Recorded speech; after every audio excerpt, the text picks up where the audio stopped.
take me back, I don't belong here. Notions preconceived, I gave them something more to ponder. There is a thought that I've been sort of vibing on today, and that is the idea of thinking small. You know, I think in the personal development space and the entrepreneurship space and the how to build a business space, you get a lot of people talking about why you need to think big and why you need to be ambitious and set huge goals and all of these things that seem smart. You know, on the surface, it's smart to be ambitious. It's smart to set big goals. It's smart to try to do something big. But thinking small, thinking tiny, I think is a little bit more important almost in order to actually execute on those things. And here's what I mean. It's easy to say that you want to build the biggest business in the world. It's easy to say that, but in order to accomplish that, you then need to break it down into each individual step and focus exclusively on those each individual steps. You can't think of the big thing and stay there and never break it down. Otherwise, you'll get overwhelmed. You won't be able to really figure out what needs to happen. And eventually you'll stop. You won't do it. So I've been thinking a lot about that lately, just because, you know, in trying to build this media company and trying to build this brand and trying to start this movement that I've been sort of on for the last year and a half, I'm realizing that there is a lot that needs to be done. There's a lot that needs to be considered. There's a lot of steps between where I am now and where I eventually want to go. And with all of those steps comes an enormous amount of micro steps, and with all of those comes an enormous amount of problems that need to be solved. And so as I've been looking at this goal, I've just been thinking like, wow, this is overwhelming. This is tough. This is a hard thing to do, and I'm not sure I can do it. And then that's where self-doubt creeps in. That's where, you know, some of the stuff we talked about last week creep in. But I think probably what helps, what might be the most valuable thing I can do, and that I recommend you doing as I'm sort of experiencing it right now, is just starting to think smaller. So here's how the process would work. You set your big goal. You figure out what it is you want to do.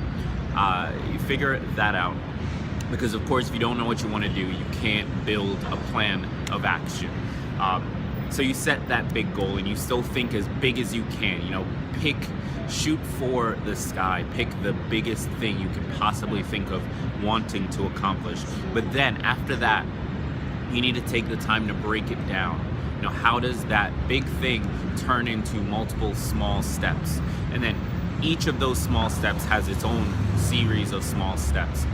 So how you should sort of structure it is, you have your big thing, then you have your individual goals, and then each of those individual goals has the steps required to accomplish that. And then when you're executing, when you're in execution mode, you're not planning anymore, you're not thinking through it anymore, you're just doing the work. That's when you think tiny. That's when you focus on just the next step. Never think about the big goal, never think about the huge thing you're trying to accomplish.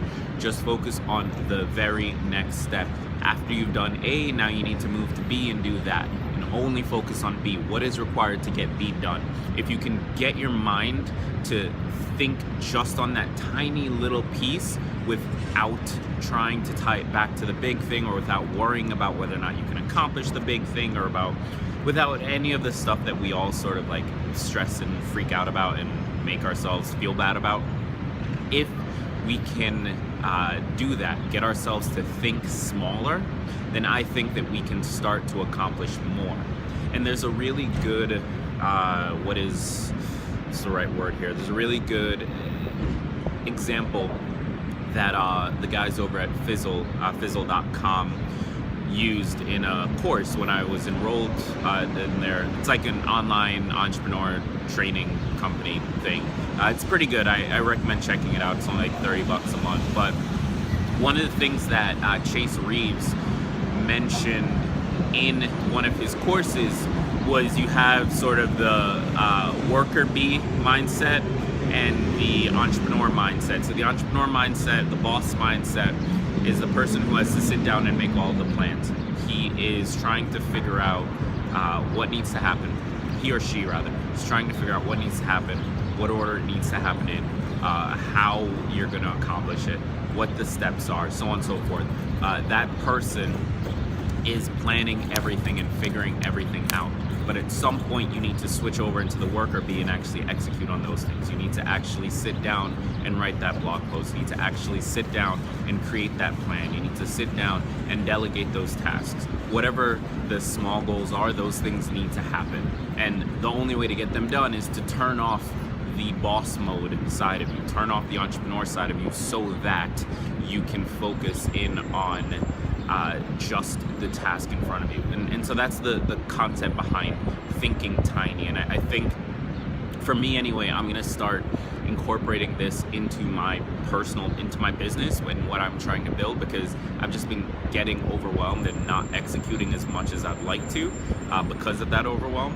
So I'm gonna personally start trying to think as small as possible and just make something happen that way. And then once I've accomplished something or finished some goal, then I can look back and figure out how it relates back to the big thing.